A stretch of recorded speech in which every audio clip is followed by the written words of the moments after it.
कि Newton's law एक तरीके से कह सकते हैं कि फीलिंग है, और वो आपको तभी आ गई थी जब आप 2-3 साल के थे। किसी 3 साल के बच्चे को भी न्यूटन्स लॉ पता होते हैं, लेकिन वो फॉर्मुलेटेड नहीं होता है। उसको ये पता होता है कि न्यूटन्स लॉ होते क्या है, लेकिन वो न्यूटन्स लॉ के नाम से उन लॉज को नहीं जानता है, क्योंकि नेचुरल लॉज इसकी समझ में आते हैं। अब आप कहेंगे ऐसे कैसे, किसी बच्चे को समझ में कैसे आते हैं? तो मैं आपको बता दूं, फर्स्ट लॉ न्यूटन का आपको पता होगा, लॉ ऑफ इनर्शिया है। Law of inertia, what do you mean bye inertia? सबसे पहले तो बात आएगी इनर्शिया क्या है। तो इनर्शिया बेसिकली क्या है कि अमाउंट ऑफ मैटर मास है, और जितना मास होगा उसके अंदर अपनी पोजीशन को, चाहे वो रेस्ट ऑफ मोशन है, रेस्ट है या मोशन है, जो भी इसकी state of rest, state of motion है, उसको बदलने की प्रवृत्ति, उसकी बदलने का एक तरीके से टेंडेंसी, वो कितनी ज्यादा है उसके अंदर, वही इनर्शिया। तो inertia is basically dependent on mass of the body. किसी बॉडी के अंदर अगर ज्यादा इनर्शिया है, इसका मतलब वो अपनी रेस्ट की पोजीशन में अगर है तो रेस्ट में ज्यादा देर तक रहेगा, और अगर वो मोशन में है तो उसे रोकना मुश्किल होगा। तो इसी पर अगर आप किसी बच्चे को देखेंगे तो आप वो बच्चा समझ जाएगा। जैसे मान लीजिए एक बच्चा खेल रहा है, और खेलते खेलते वो अपने मदर के पास कुछ खाने चला गया या फीड करने चला गया, और अपना खिलौना कहीं छोड़ गया। थोड़ी देर बाद लौटेगा तो वो कहाँ लौटेगा? किसी भी बच्चे को आप देख लेना, वो यही करेगा। थोड़ी देर बाद जब वो लौटेगा तो वो बच्चा कहीं नहीं जाएगा, वहीं जाएगा जहां पे वो अपना खिलौना छोड़ के गया। और अगर वो मिल गया उसे उस जगह पर, तब तो वो खुश होगा। लेकिन जब वो उसे नहीं मिलेगा तो वो कहेगा कि मेरा खिलौना किसने लिया, या फिर वो रोएगा। कहने का मतलब उसे उसे कॉन्फिडेंट है इस बात पे कि उसने जो चीज जहां रखी है वहीं मिलनी चाहिए, और अगर वहां नहीं मिली है तो जरूर किसी ने उस पर कुछ कुछ एक्सटर्नली कुछ किया होगा, तभी वो वहां से हटी होगी, अदरवाइज वो हटती नहीं। ये फीलिंग उसके अंदर है। अगर आप मेरी फिलॉसफी को समझ रहे हो, क्योंकि बेसिकली ये जो लॉज थे फिलोसफिकल थे, based on empirical observations. In 1687 Newton published his 3 laws in his Principia Mathematica, है ना। तो न्यूटन लॉ बेसिकली कुछ है नहीं, कुछ है मतलब बहुत कुछ है, लेकिन अगर इनकी फीलिंग्स की बात करें तो बहुत ज्यादा नहीं। तो ऑब्वियस है, ये बहुत ऑब्वियस है। First law, law of inertia, कि body moves with constant velocity which may be zero unless acted by on by a force. मतलब जब तक उस पर कोई फोर्स नहीं लगेगा तब तक वो कांस्टेंट वेलोसिटी से चलती रहेगी, और अगर जीरो है तो जीरो रहेगी। कम शब्दों में लिखी हुई बात है, आप लोग अपनी कॉपी पे भी नोट कर सकते हैं। हम लोग धीरे धीरे आगे बढ़ेंगे। उसके बाद अगर हम सेकंड लॉ पे आए, तो सेकंड लॉ के बारे में अगर आप देखें तो किसी भी बच्चे को आप एक एक्सपेरिमेंट करके देखना, एक बच्चे के हाथ में हल्की बॉल देकर आप उसके सामने खड़े हो जाना और उससे बोलना कि थ्रो करो या फेंको या मेरी तरफ को इसको धकेलो। तो हल्की बॉल को वो हल्के फोर्स से धकेलेगा, उसके एक्सप्रेशंस अलग होंगे।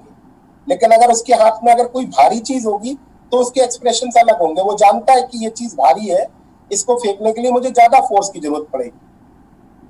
सिमिलरली अगर आप किसी बच्चे के पड़ोस में खड़े हो जाएं और उससे कहीं बॉल फेंको, तो वो बॉल अलग तरीके से फेंकेगा। अगर आप दूर खड़े होकर पूछेंगे तो दूर खड़े होकर उसको ताकत और बढ़ा देगा। इट मींस उसे पता है कि rate of change of velocity कितनी करनी है, उस हिसाब से वो फोर्स लगाएगा। अगर दूर खड़े होंगे तो वो दूर के लिए ज्यादा फोर्स लगाकर आप तक पहुंचाने की कोशिश करेगा, और अगर पास खड़े हो तो उसे पता है थोड़ी सी वेलोसिटी चेंज करेंगे और पहुंच जाएगा इनके पास। यानी कि F is equal to M A, means F is proportional to M, F is proportional to A, और you can say safely that the rate of change of linear momentum of a body equals the force acting on the party on the body. यही होगा, dp by dt is equal to F। और इसी की special form अगर हम कहें तो F is equal to m. अभी हम इसको डिस्कस करेंगे।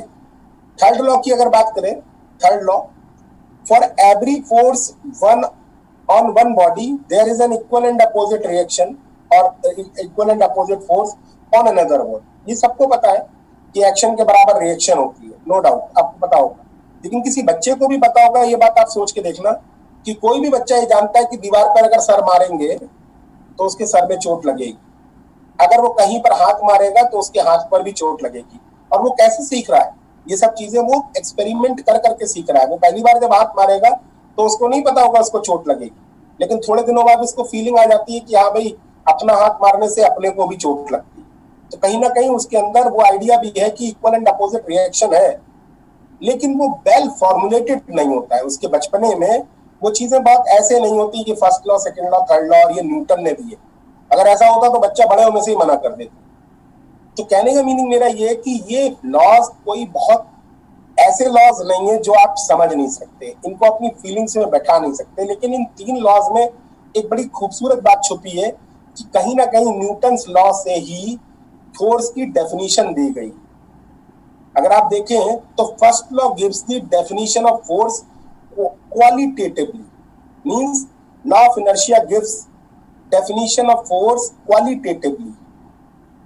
Second law second law second law gives, ये क्या बता रहा है भाई, F is equal to dp by dt, यानी क्वांटिटेटिव। सेकंड भी क्या बता रहा है, फोर्स की डेफिनेशन क्वांटिटेटिवली बता रहा है। और थर्ड लॉ क्या बता रहा है, हाउ फोर्स बिहेव, मतलब उसके साथ अगर आप एक्शन करोगे तो उसके बदले में आपको क्या मिलेगा, what is the behaviour of force, ये थर्ड लॉ बता रहा है। अगर आप फिलोसफिकली बात करें तो आई थिंक आपको तीनों लॉज के बारे में थोड़ा थोड़ा अंदाजा लग गया होगा, बाकी आप लोगों ने पढ़ा भी होगा। एक टर्म यहाँ पे मैंने लिखी है, momentum, the amount of motion. Momentum is equal to M v. Why not another expression m square v और एम बी स्क्वायर या m by v, why only m v? How can you say that p is equal to M v, and how you define momentum? तो momentum क्या है, amount of motion. Amount of motion किससे मिलती है, mass एवं mass and product of velocity, velocity and mass के product से मिलती है। इस बात को आप कैसे समझेंगे भाई, momentum amount of motion. Amount of motion केवल इस बात पर डिपेंड नहीं करती कि वो कितनी तेज मूव कर रहा है, बल्कि वो इस बात पे भी डिपेंड करती है कि उसका मास कितना है। मींस मैं कम शब्दों में कहूं तो 2 किलोग्राम की बॉडी 3 मीटर पर सेकंड से चले, 2 किलोग्राम की बॉडी 3 मीटर पर सेकंड से चले, या 3 किलोग्राम की बॉडी 2 मीटर पर सेकंड से चले, दोनों ही स्थितियों में अमाउंट ऑफ मोशन सेम होगा। यानी कि दीवार पर अगर दोनों बॉलों को आप मारोगे, एक 2 किलोग्राम की 3 मीटर पर सेकंड से और एक 3 किलोग्राम की 2 मीटर पर सेकंड से, they both get they both damage with same amount. मतलब ये दोनों ही बॉल दीवार को सेम अमाउंट से डैमेज करेंगी। इसलिए हम कह रहे हैं कि momentum is equal to P is equal to M B. तो amount of motion is dependent on mass as well as velocity. And what do you mean by mass? Mass is amount of matter. बहुत सारे लोग पूछते हैं कि मास और wait में क्या अंतर होता है। आप लोगों ने पढ़ा भी होगा 12th क्लास में, 11th क्लास में, या 9th क्लास में ही सही, तो बहुत सारे लोग जानते होंगे।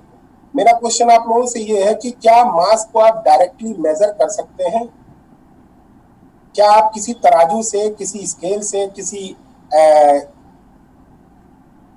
क्या बोलते हैं उसको, स्प्रिंग बैलेंस से, क्या आप मास को कैलकुलेट कर सकते हैं, या डायरेक्ट एक्सपेरिमेंटली फाइंड आउट कर सकते हैं? आई थिंक कुछ प्रॉब्लम हो रहा है चैट में, बट मुझे दोबारा से शेयर करना होगा, 1 मिनट के लिए रोकूंगा, ठीक है?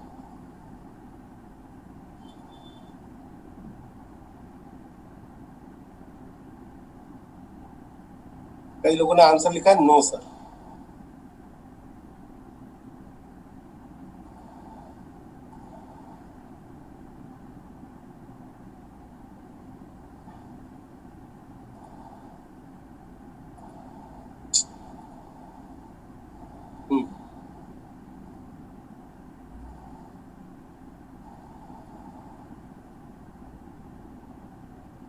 तो मैंने आपसे पूछा क्या मास को आप, आज कुछ प्रॉब्लम आ रही है स्क्रीन पर, जो है वो डायरेक्ट चैट नहीं दिखाई दे रहा।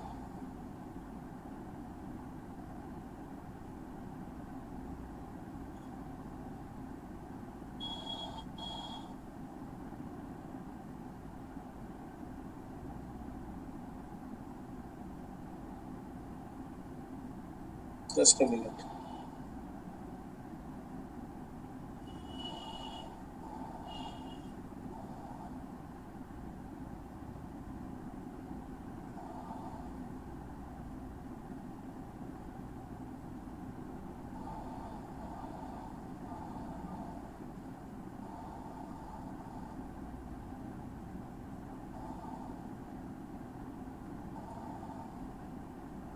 ठीक है भाई,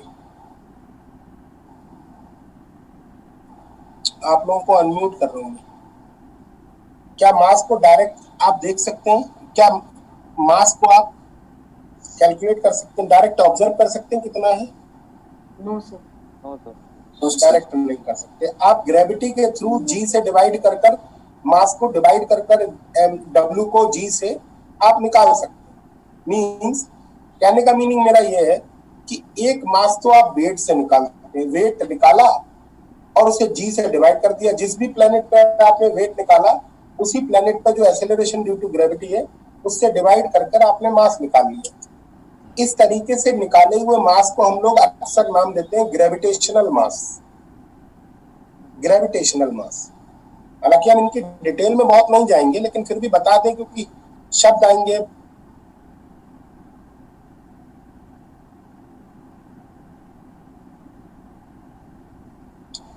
लेकिन अगर आप चाहें तो मास को एक और तरीके से भी निकाल सकते हैं, इनर्शिया से। इनर्शिया फार्मूला लगा के, मतलब आप ग्रेविटेशनल मास निकालेंगे तो वर्क वेट बाय जी।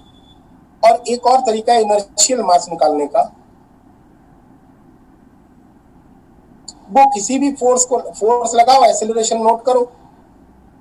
भाई किसी बॉडी पर फोर्स लगाएं और एक्सेलरेशन नोट करें, दोनों को डिवाइड कर दे तो आपको मास मिल जाएगा। वो क्या कहलाएगा? इनर्शियल मास। तो मास को कैसे आप कैलकुलेट करते हैं, वेट से या किसी फोर्स से? Depending on those conditions mass can be defined by two ways, gravitational mass and inertial mass. हालांकि दोनों ही मासेस बराबर होते हैं, दोनों ही मासेस बराबर होते हैं। लेकिन ऑब्वियस है जब हम एक्सपेरिमेंट करते हैं तो कहीं ना कहीं कुछ ना कुछ करेक्शंस आते रहते हैं। कोई भी परफेक्ट एक्सपेरिमेंट हो ही नहीं सकता जिसमें 0% एरर हो। ठीक है, स्प्रिंग बैलेंस से भी नहीं। हाँ, तो ये तीनों लॉस को हम एक एक करके धीरे धीरे पढ़ते हैं, उसके बाद हम आगे बढ़ते हैं। हम एक एक करके तीनों को पढ़ेंगे तो आप लोगों की जो भी चीजें क्लियर नहीं हुई है वो क्लियर हो जाएंगी।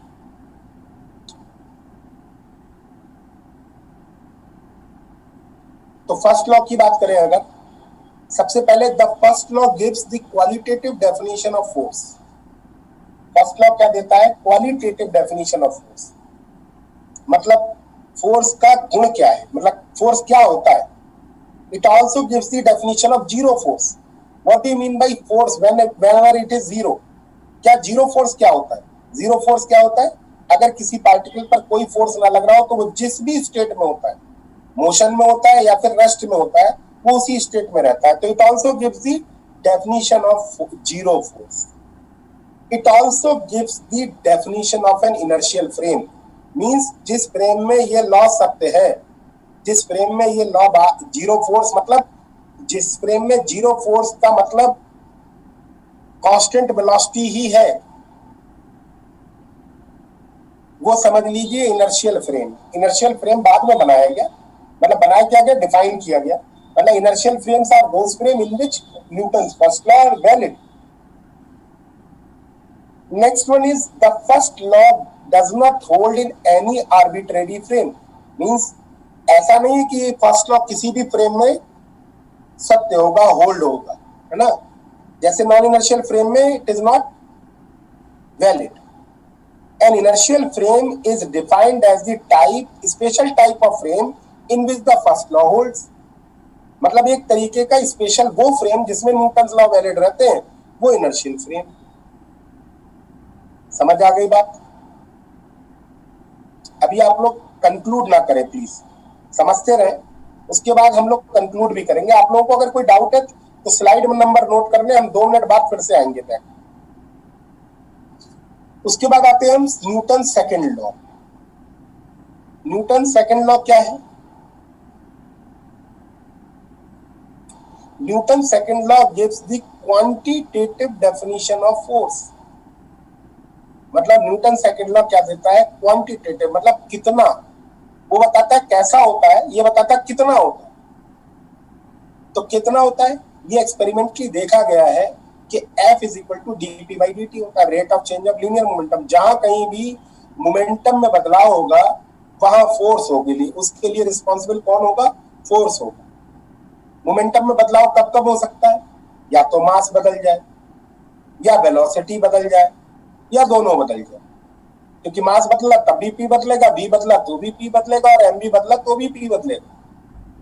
ठीक है, तो बेसिकली जो ये दिस इज ऑलवेज ट्रू। अगर आप इनर्शियल फ्रेम में है तो इट इज ऑलवेज ट्रू। दूसरी बात, since p is equal to mb, अभी हम लोगों ने डिफाइन किया, since p is equal to mb then f is equal to dmb by dt। You can differentiate one by one, m db by dt plus v dm by dt। m को छोड़ा v का करा और v को छोड़ा m का करा। अब dv by dt is basically how much? dv by dt acceleration and dm by dt is rate of change of mass. In sometimes there are several situations in which mass is constant. Oftenly mass is always constant. We always consider that mass is constant. If mass is constant, then you can say that dm by dt is equal to 0. dm by dt is equal to 0.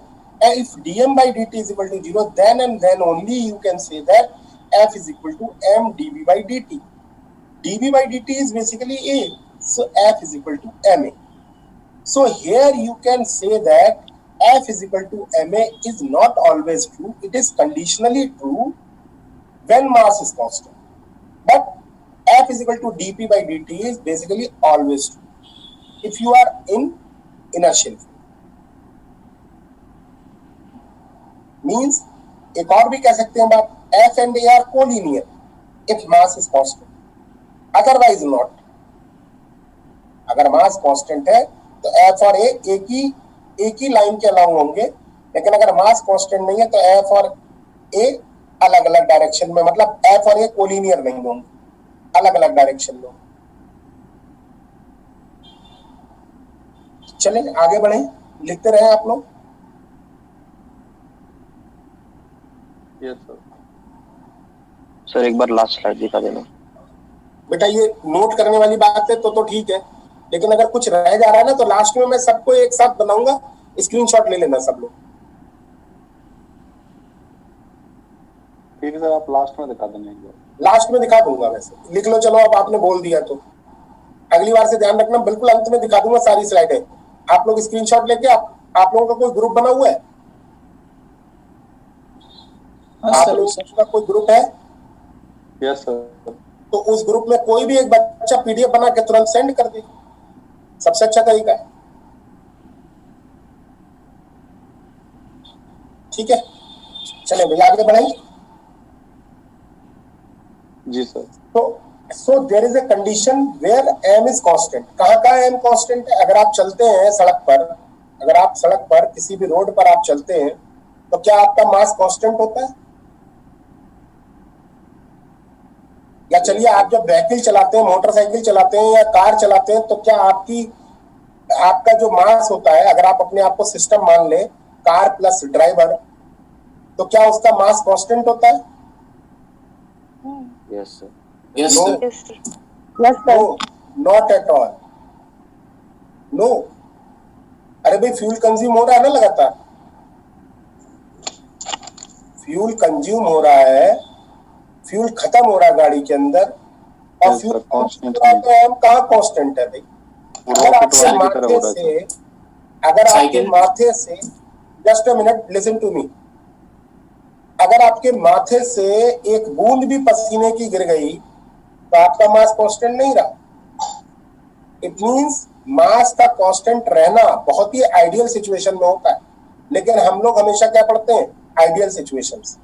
Most of the time हम लोग ideal situations पढ़ते हैं तो ये मानते हैं mass constant होता है, लेकिन ऐसी बहुत सारी रियलिस्टिक प्रॉब्लम्स है जिनमें मास कांस्टेंट नहीं होता, और जिसका हम लोग एप्लीकेशन भी पॉइंट ऑफ व्यू से, जैसे रॉकेट की मोशन, रॉकेट के बारे में आपने सुना होगा, उसका मास धीरे धीरे कम होता चला जाता है और धीरे धीरे वो स्पीड पकड़ता जाता है, वहां पर थ्रस्ट मिलता है उसी मास के बदलने की वजह से, ठीक है। So if m is not constant, there is another condition when m is not constant. If m is not constant, and also we can say that if m is not constant, v is equal to constant.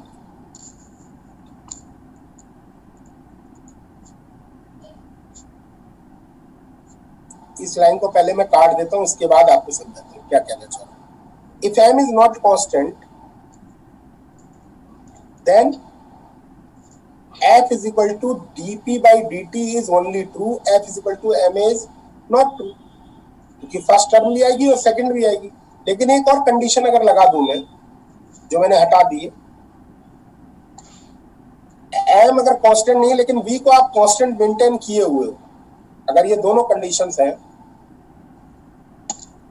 तो आप expression देख सकते हो, f is equal to क्या होगा, 0 plus v dm by dt, db by dt 0,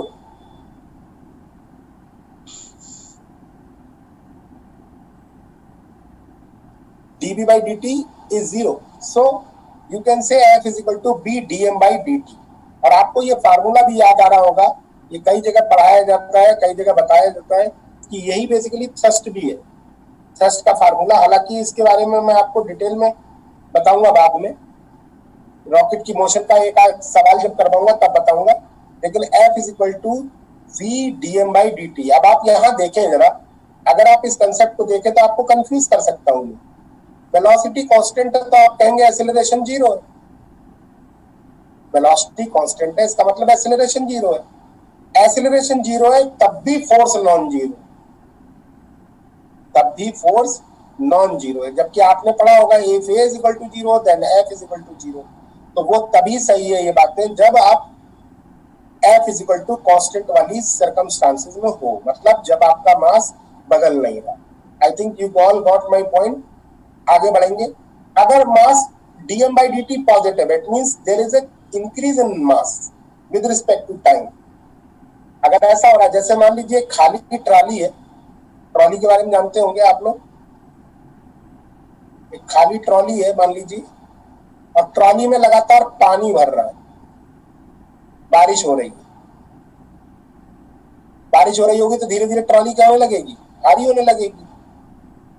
तो उस वक्त अगर आपको f कांस्टेंट ट्रीट करना है, मतलब आपको v कांस्टेंट रखना है, तो ऑब्वियस है ट्रॉली को ज्यादा ताकत लगानी पड़ेगी इस काम को करते रहने के लिए, क्योंकि धीरे धीरे ट्रॉली भारी हो जाएगी, भारी हो जाएगी तो इंजन को और ज्यादा काम करना पड़ेगा, तो f पैरेलल टू v हो जाएगी और आपको आगे की तरफ को फोर्स और लगाना पड़ेगा।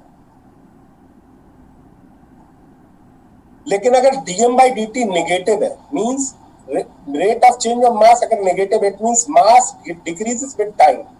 मान लीजिए अगेन एक ट्रॉली है जिसमें नीचे एक होल है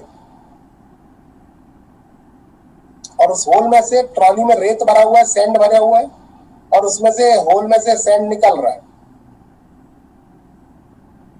और ट्रॉली चल रही है,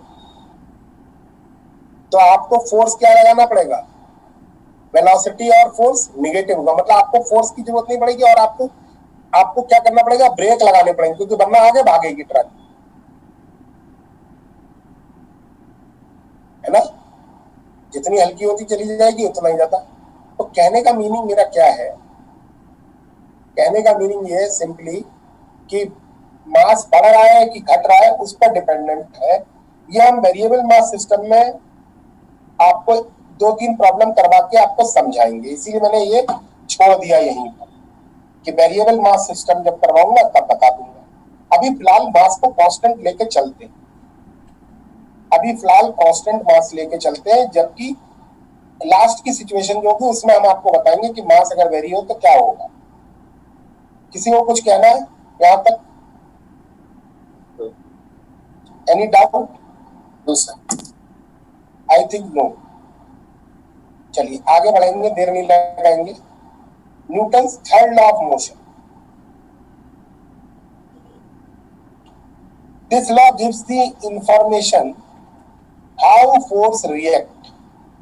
ये लॉ क्या करता है, रिएक्शन बताता है कि इसका क्या परिणाम होगा। अगर तुमने किसी पर फोर्स लगाया तो आपको बदले में क्या मिलेगा। The third law essentially postulates that the total momentum of an isolated system, nothing else in the universe, मतलब अगर आइसोलेटेड सिस्टम का मतलब होता है कुछ भी आपके आसपास नहीं है ना, तो total momentum of isolated system is conserve. क्योंकि बजाय अगर आइसोलेटेड सिस्टम में दो पार्टिकल मान लो, एक ने दूसरे पर, दूसरे ने पहले पर अगर फोर्स बराबर और उल्टा लगाया तो नेट फोर्स कितना हो गया सिस्टम पर, 0। और नेट फोर्स अगर 0 हो गया तो नेट फोर्स 0 होने का मतलब हुआ F is equal to dp/dt होता है। F is equal to 0 means dp/dt is equal to 0, यानी P is equal to constant. ऐसा हम कहां पढ़ेंगे, कोलिजन में, इसीलिए कोलिजन लिख दिया है भाई। आप देखें F is equal to constant 0 होता है कोलिजन में एक्सटर्नल फोर्स, इसीलिए मोमेंटम क्या रहता है, कंजर्व। तो कोलिजन वाला भी मैं आपको चैप्टर पढ़ाऊंगा, तो वहां पर हम लोग डिस्कस करेंगे, इसलिए यहाँ इसको भी छोड़ देते हैं। This is not always valid, ये जरूरी नहीं है हर जगह वैलिड हो। और वो कौन कौन सी जगह होंगी जहां पर force, it holds for forces of pushing and pulling type. जहां पर फोर्स पुल और पुश वाली बात होगी वहां तो ठीक है, लेकिन कई जगह फोर्सेस अलग तरीके के होते हैं। जैसे एक बड़ा सुंदर एग्जाम्पल है, it is not valid in electrodynamics. और आपने पढ़ा भी होगा मैग्नेटिक फोर्सेस के बारे में। मैग्नेटिक फोर्सेस क्या होते हैं, अगर दो वायर्स हैं, जैसे मैं आपको एक सिचुएशन दिखा देता हूं, it fails for magnetic forces. नीचे वाली लाइन देखें आप लोग, तो ये फेल हो जाता है मैग्नेटिक फोर्सेस में। तो देखें कैसे, जैसे मान लीजिए करंट, दो करंट कैरिंग कंडक्टर ले लेते हैं। Let us consider two current carrying conductors in which similar currents will flowing, similar currents is flowing. तो सिमिलर करंट एक दूसरे को क्या करती है, अट्रैक्ट, आपको पता ही होगा। और उसका फार्मूला भी आप लोगों से अभी मैं पूछूं तो आप बता ही दोगे, किसी को याद है, mu upon mu not I square by 2a, ऐसा कुछ होता है, डिस्टेंस जो उनमें होता है सर। हाँ, म्यू नॉट अपॉन 4 ऐसा कुछ होता है। 2 पता है आपको, mu naught I1 I2 by 2πd। कहां से निकलता था याद है, बाय-सेवर्ट लॉ से। Overall doesn't matter. लेकिन अगर ये देखो इक्वल एंड अपोजिट फोर्सेस लग रहे हैं, नहीं लग रहे, लेकिन यही अगर वायर्स क्या हो जाए,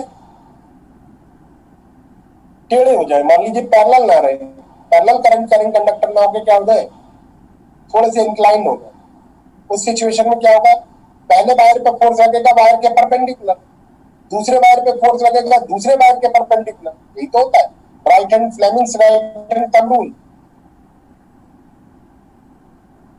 क्या मेरी बात से सहमत है? Yes sir. Yes sir. इस सिचुएशन में बराबर मात्रा में फोर्स जरूर लग रहे हैं। सेकंड सिचुएशन, यहां पर न्यूटन्स लॉ वैलिड है।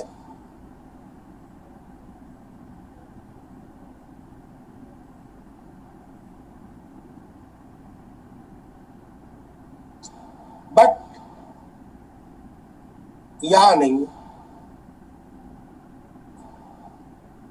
इक्वल एंड अपोजिट नहीं। तो न्यूटन्स लॉ आप लोगों ने अगर ईएमटी पूरी पढ़ ली, आप लोगों ने ईएमटी नो सर। कितना पढ़ा है, फैराडेज लॉ वगैरह पढ़ी है? पूरा किया है। अभी शुरू हुआ है सर मैग्नेटोस्टैटिक्स। अच्छा, तो उसमें ग्रिफिथ्स आपने पढ़ रहे होंगे लगातार साथ में। ग्रिफिथ के कई क्वेश्चंस में ये ब्रैकेट में कई जगह लिखा होगा, आपने देखा होगा कि न्यूटन थर्ड लॉ यहाँ फेल हो गया क्या, बार बार पूछते हैं। किसी को याद है ये वाली बात कहीं पूछी गई? Yes sir. तो वहां पे आप एक्सप्लेनेशन देते हो कि क्या वजह रहती है, क्योंकि ये फोर्स पुलिंग और पुशिंग टाइप का नहीं है, इसलिए यहाँ पर ये फेल हो जाता है ना। तो ये बात डिफाइन हो गई कि भाई ये हमेशा ट्रू नहीं होता। बहुत सारी ऐसी सिचुएशन होती हैं जहां पर ये हर फोर्सेस के लिए ट्रू नहीं माना जाता। क्लियर है यहाँ तक? किसी को कोई क्रॉस बोलना है, किसी को कोई इसमें बात ऐसी कहनी है जो कि उसको अटपटी लग रही हो?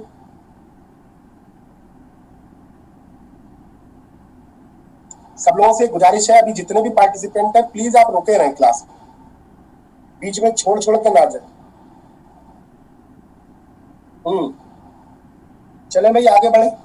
तो चैट मुझे आज दिखाई नहीं दे रही है, दिखाई दे रही है लेकिन देर में अपीयर हो रही है, ऐसा पता नहीं क्यों हो रहा है। 9,000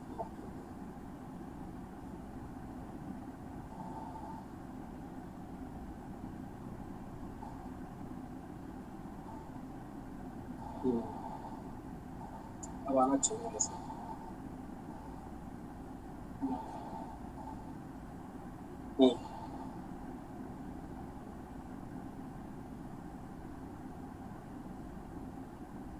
ग्रेविटेशनल में फॉलो नहीं होता नहीं बेटा, ऐसा कब बोला मैंने?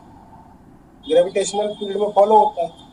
जब आप किसी ब्लॉक को रखते हो जमीन पर, या आप जब खड़े होते हो तो आपको क्या मिलता है? आप क्या लगाते हो उस पर? जब आप खड़े होते हो जमीन पर तो आप वेट लगाते हो नीचे mg, और जमीन आपके ऊपर क्या लगाती है? नॉर्मल रिएक्शन, जो आपको फील होती है। आपको क्या फील होता है?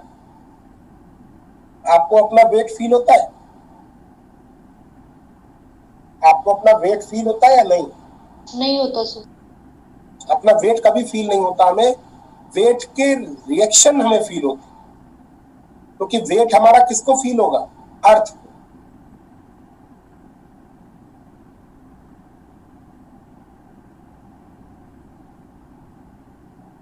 अरे भाई जिस पे बैठोगे उसी को तो पता चलेगा आप कितने भारी हो। आपको तो उसकी रिएक्शन आपको मिलती है, वो आपको महसूस होती है। तो आप जब लिफ्ट के अंदर जाते हो तो आपको पता है क्या चीज बदल जाती है?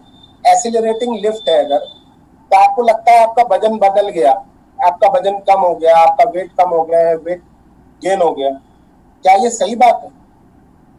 अगर वेट गेन होना और वेट लॉस करना इतना आसान होता तो लिफ्ट में ही बैठ के लोग नहीं कर लेते सब कुछ? क्या जरूरत थी फिर जिम करने की और डाइटिंग करने की?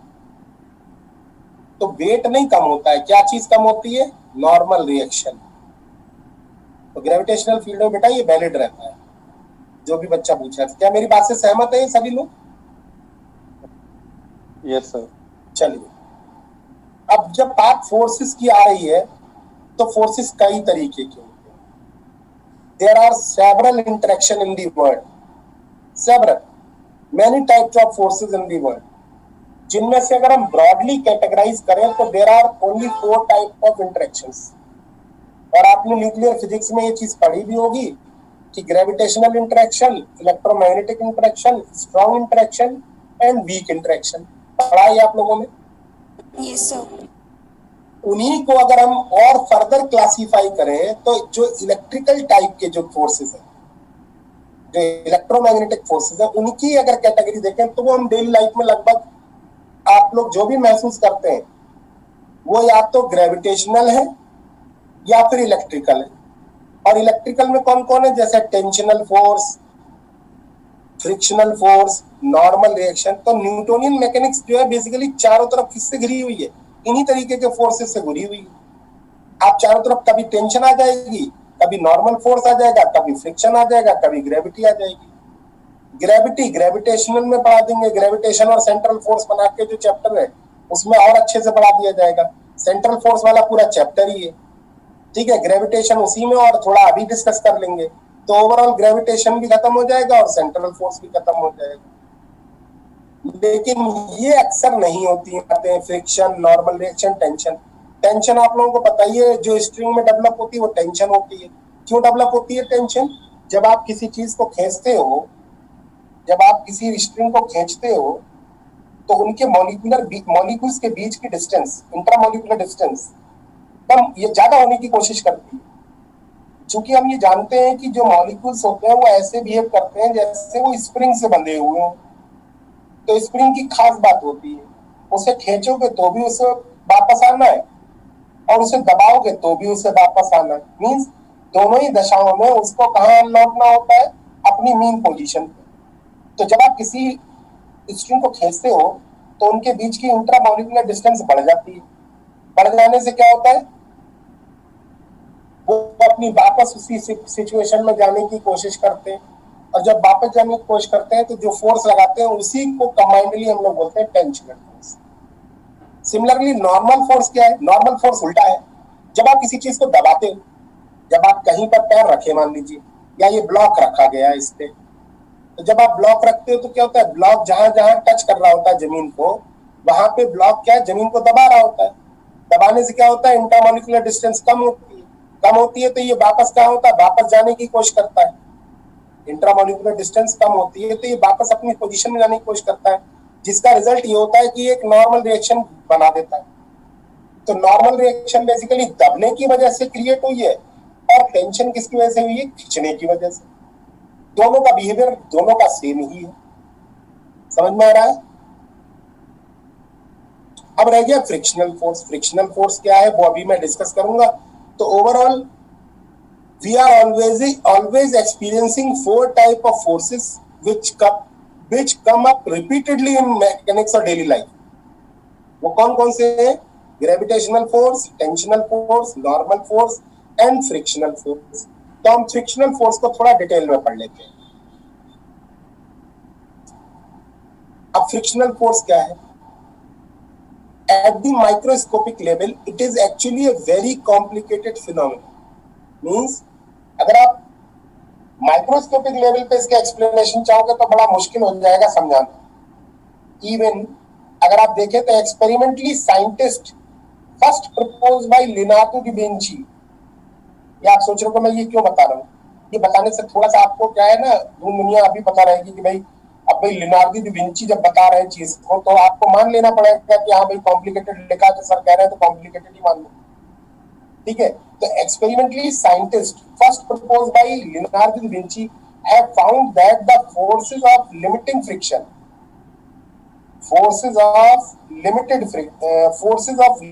friction both static and kinetic are proportional to normal force acting on the block।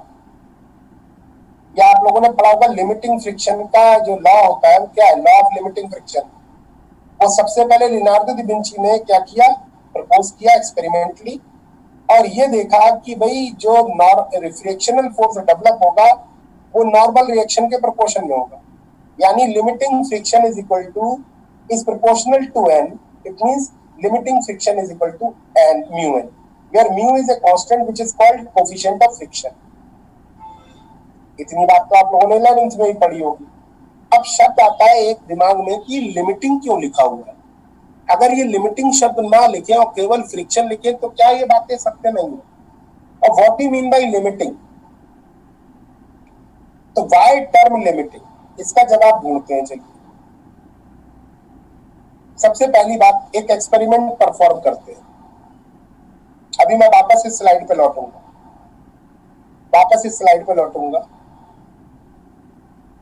सबसे पहले देखें, मान लीजिए एक ब्लॉक है जिसपे एक फोर्स लगा रहे हैं Fa, और फ्रिक्शनल फोर्स पीछे की तरफ को डेवलप हो रहा है Fa, और नॉर्मल रिएक्शन है N। नीचे की तरफ को Fg भी होगा, वो मैंने दिखाया नहीं। चलो अगर आपको लगता है दिखा देंगे। ठीक है, ये फोर्सेस इस पे लग रहे हैं। अब Fa को आपको क्या करना है? बढ़ाना है, और Fr को नोट करना है। तो मैंने एक रफ डेटा देने की कोशिश की समझाने के लिए कि मैंने क्या किया, Fa को 0 रखा, मतलब कोई फोर्स नहीं लगाया। तो आप बता सकते हैं फ्रिक्शनल फोर्स कितना लगा होगा? कुछ भी नहीं। आप अगर कोई फोर्स नहीं लगाएंगे तो फ्रिक्शनल फोर्स भी कुछ भी नहीं होगा। और जो लोग कह रहे हैं कुछ नहीं के अलावा कुछ और, मान लीजिए वो कह रहे हैं कि म्यू एन या कुछ भी नॉन जीरो चीज, तो आप खुद सोच के देखो, अगर इसका मतलब होता कि इस पे नेट फोर्स काम करने लगता, मान लीजिए 4 ही होता, यहाँ कुछ नहीं होता, तो नेट फोर्स किधर लगने लगता? पीछे की तरफ को। बॉडी क्या होती? भागने लगती। क्या आपके सामने पड़ी हुई चीजें जो आपको दिख रही हैं अभी कमरे के अंदर, क्या वो भाग रही हैं? क्या वो भाग रही हैं? छुए भाग रही हैं? बिना छुए आपके घर में जो मोबाइल रखा हुआ वो भाग रहा है? नहीं। No sir. क्यों नहीं भाग रहा? क्योंकि ना फोर्स है अप्लाइड, ना फिर इस पे फ्रिक्शनल फोर्स है, तभी नहीं भाग रहा हो। अच्छा, आप उसी जिस टेबल पर आप लोग बैठे हुए ये क्लास ले रहे हो, उसी टेबल पे हल्का सा हाथ मार के देखो, हल्का सा, मतलब हल्का सा हाथ रख लो बस, मतलब उसे खिसकाने के लिए, लेकिन खिसकाना नहीं, हल्का सा हाथ रखो, ताकत लगाने की थोड़ी सी कोशिश करो, आप देखोगे तब भी आपकी टेबल खिसकेगी नहीं, हल्का सा फोर्स लगाएंगे। मींस अगर आप अप्लाइड फोर्स को आप बढ़ाएं, जैसे मैंने यहाँ दिखाया 0 से 1 कर दे, तो नेट फोर्स तब भी 0 रहेगा, तभी तो वो खिसक नहीं रही। ऐसा क्यों हो रहा होगा? क्योंकि उतना ही फ्रिक्शनल फोर्स अपोजिट डायरेक्शन में डेवलप हो गया होगा। आपने से 1 किया, ये भी 1 हो गया, आपने से 2 किया, ये भी 2 हो गया, आपने से 3 किया, ये भी 3 हो गया, आपने से 4 किया, ये भी 4 हो गया। मींस आप जैसे जैसे अप्लाइड फोर्स को बढ़ा रहे हैं, फ्रिक्शनल फोर्स भी उसी रेशियो में बढ़ता जा रहा है, और जिससे नेट फोर्स 0 होता जा रहा है और आपकी बॉडी खिसक नहीं रही। लेकिन अगर यही कंटिन्यूस प्रोसेस रखें तो आप थोड़ी देर बाद खिसका भी लोगे इसको, अपनी टेबल पर और ताकत लगाओगे तो थोड़ी सी खिसकेगी। होगा या ऐसा नहीं होगा? ऐसा कब होगा? यानी ये है ग्राफ जो बनाया है, ये ग्राफ बता रहा है कि जितना भी आप फोर्स लगा रहे हैं उतना ही फ्रिक्शनल फोर्स डेवलप हो जा रहा है, जिस वजह से बॉडी रुकी हुई। लेकिन जैसे ही आपने क्या किया, एक लिमिट तक बढ़ा फ्रिक्शनल फोर्स। अब मान लीजिए लिमिटिंग फ्रिक्शन को मैंने दिखाने की कोशिश की, ब्राउन कलर की उससे दिखाया है। अब मैंने इस फ्रिक्शनल अप्लाइड फोर्स को जरा सा और बढ़ाया, 4.1 किया फॉर एग्जाम्पल, तो देखा आपने कि ये 3.9 हो गया, मतलब थोड़ा सा कम हो गया। फिर 4.2 करा तब भी 3.9 रहा, 5 करा तब भी 3.9 रहा, मतलब फ्रिक्शनल फोर्स 0 से लेके लिमिटिंग वैल्यू तक बढ़ा और फिर हल्का सा कम होके कांस्टेंट हो गया, जो कि ग्राफ में इस तरीके से दिखाने की कोशिश की। क्योंकि अब फ्रिक्शनल फोर्स कम है और अप्लाइड फोर्स ज्यादा है, तो बॉडी क्या होगी, आगे की तरफ को खिसकने लगेगी, तब बॉडी मोशन में आ जाएगी। तो जितनी देर तक ये रेस्ट में है उस तक जो फ्रिक्शनल फोर्स लग रहा है वो है स्टैटिक फ्रिक्शन, और जब ये बॉडी मोशन में आ जाएगी तो उसको हम बोलेंगे क्या, डायनेमिक फ्रिक्शन या kinetic friction. Kinetic friction is equal to mu k n. Coefficient of friction क्या है, म्यू के एन। ये रहा, मैंने लिख दिया म्यू के एन। और जो डायनेमिक, जो स्टैटिक फ्रिक्शन है, उसकी जो पीक वैल्यू है वो है mu s n. S stands for static, k stands for kinetic. तो कह सकते हैं आप लोग क्या कि ये जो सेल्फ एडजस्टिंग नेचर का होता है फ्रिक्शनल फोर्स, एक 0 से लेके एक लिमिटिंग वैल्यू तक बढ़ता है और फिर कांस्टेंट हो जाता है। तो लियोनार्डो दा विंची जो थे, उन्होंने ये जो लॉ बताया वो बताया किसके लिए, लिमिटिंग फ्रिक्शन के लिए।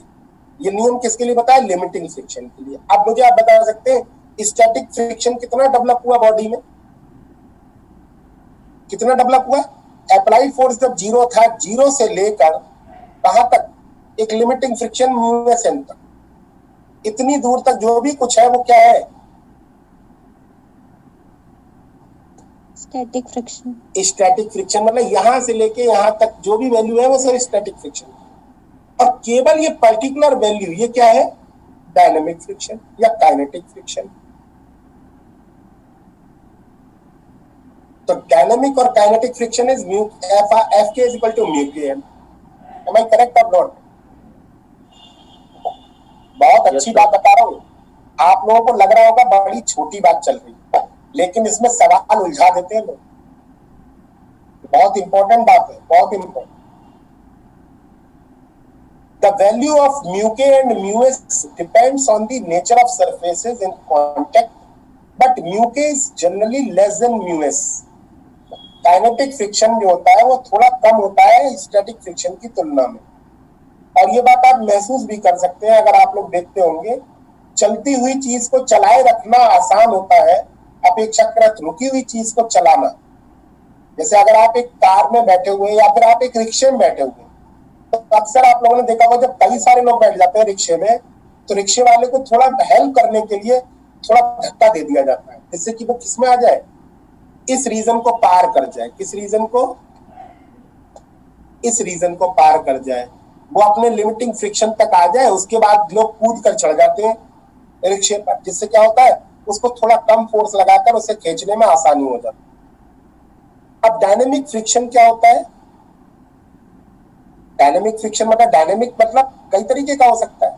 अब अब कई तरीके का कौन कौन सा, स्लाइडिंग हो सकता है, स्लाइडिंग फ्रिक्शन, अगर बॉडी रोल कर रही है तो रोलिंग फ्रिक्शन।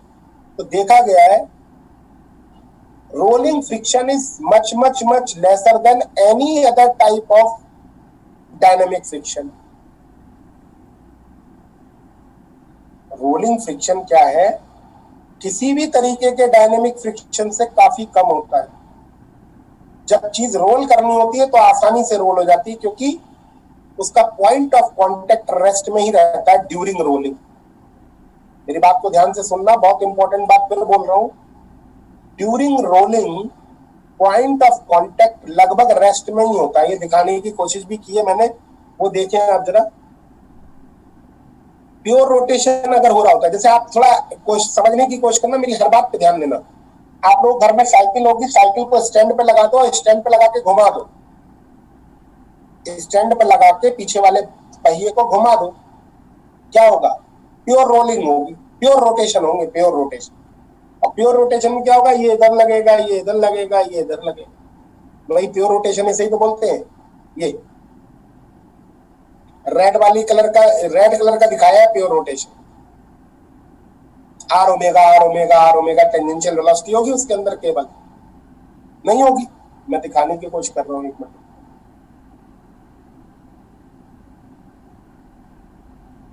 वहीं खड़ा हुआ है।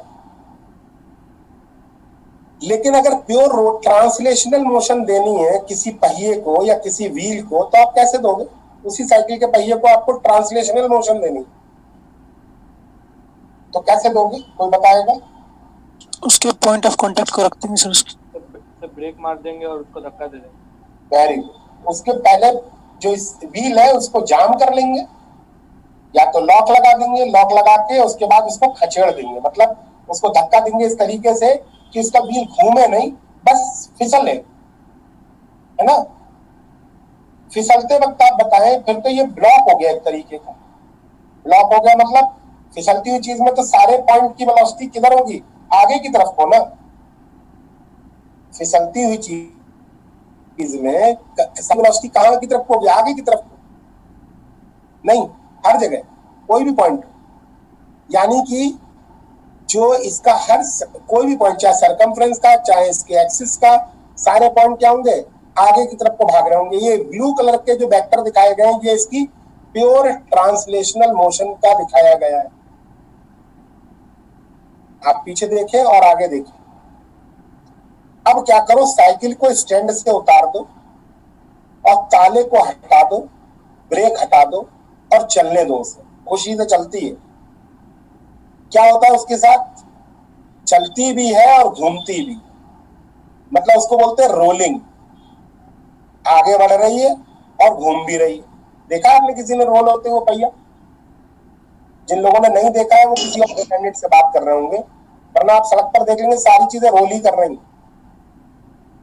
ठीक है, तो रोल जब करेगी तो जो वेक्टर आगे की तरफ को है वो देखें आप ध्यान से, वो जुड़ जाएंगे, और जो बॉटम वाला वेक्टर है वो घट जाएगा। ये वाला वेक्टोरियली, मतलब अगर आप देखें तो इसे क्या रिजल्टेंट क्या आएगा इसका? √v² plus r² omega square. यहां भी अगर रिजल्टेंट वेलोसिटी देखें तो कितनी आएगी? √r omega plus v²। यही तो आएगी। सेंटर ऑफ मास की वेलोसिटी कितनी होगी? जितनी वेलोसिटी से आगे बढ़ रहा है। भाई सेंटर ऑफ मास थोड़ी घूम रहा था, वो तो आगे ही बढ़ रहा था, सिर्फ अभी भी आगे बढ़ रहा होगा। अब यहां पर मैं अगर एक कंडीशन लगा दूं, क्या? If b = r omega. अब समझना, खेल तो यहां से शुरू होगा। अगर b r ओमेगा के बराबर हो जाए तो बताओ कि क्या हाल होगा?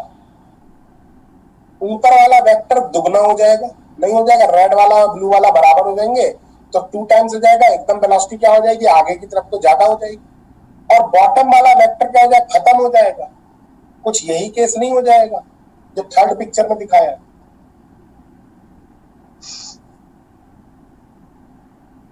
अगर सेंटर ऑफ मास की वेलोसिटी BCOM है तो ऊपर वाले की दुगनी हो जाएगी और नीचे वाले की 0 हो जाएगी। यानी इस कंडीशन को हम लोग बोलते हैं परफेक्ट रोलिंग। इस कंडीशन को हम लोग बोलते हैं परफेक्ट रोलिंग। और हम लोग कोशिश करते हैं अपने जीवन में कि रोलिंग हो लेकिन परफेक्ट हो। परफेक्ट रोलिंग में क्या होगा, पॉइंट ऑफ कांटेक्ट रेस्ट में रहेगा। पॉइंट ऑफ कांटेक्ट रेस्ट में रहेगा तो फ्रिक्शन मतलब ही नहीं है। जब कोई चीज रगड़ेगी ही नहीं, जब कोई रबी नहीं होगी चीज, तो फिर फ्रिक्शन भी मिनिमाइज हो जाएगा बहुत। उस मिनिमाइज फ्रिक्शन को बेसिकली हम लोग बोलते हैं रोलिंग फ्रिक्शन।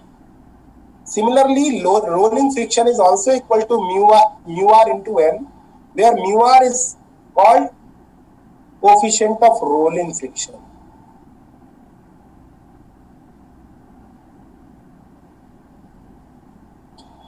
इसीलिए आप लोग साइकिल वगैरह में आप देखोगे तो बॉल बियरिंग्स का इस्तेमाल करते हैं। जो लोग देखे होंगे वो लोग जानते होंगे। वैसे बहुत बड़ी चीज नहीं बता रहा हूँ, आप लोगों ने 11th क्लास में पिक्चर भी बना हुआ देखा होगा इसका। Yes sir. बॉल बियरिंग्स अक्सर लोग पटले के नीचे लगा के चलते थे।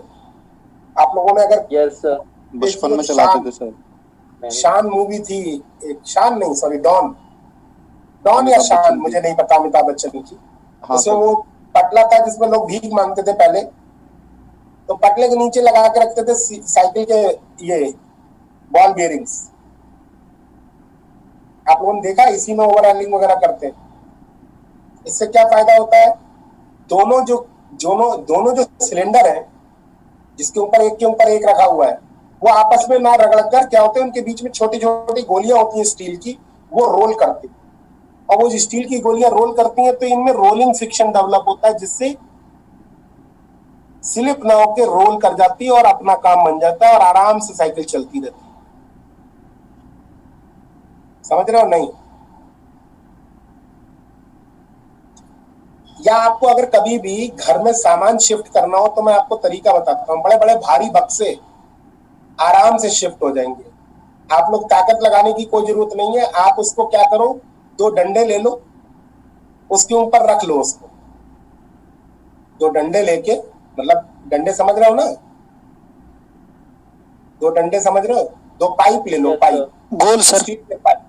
स्टील के पाइप ले लो 2, और उसके ऊपर कितना भी भारी सामान रख दो। ऐसा ना हो कि स्टील के पाइप ही पे चढ़ जाए। स्टील के पाइप के ऊपर कितना भी भारी सामान रख के आप उसको रोल करोगे, बड़े आराम से आगे बढ़ेगा। नहीं, जो चीज खिसक नहीं रही होगी वो आराम से रोल करती हुई आगे बढ़ेगी। आपका काम भी बन जाएगा, शिफ्ट भी हो जाएगा सामान, और आपको ताकत भी कम लगानी पड़ेगी।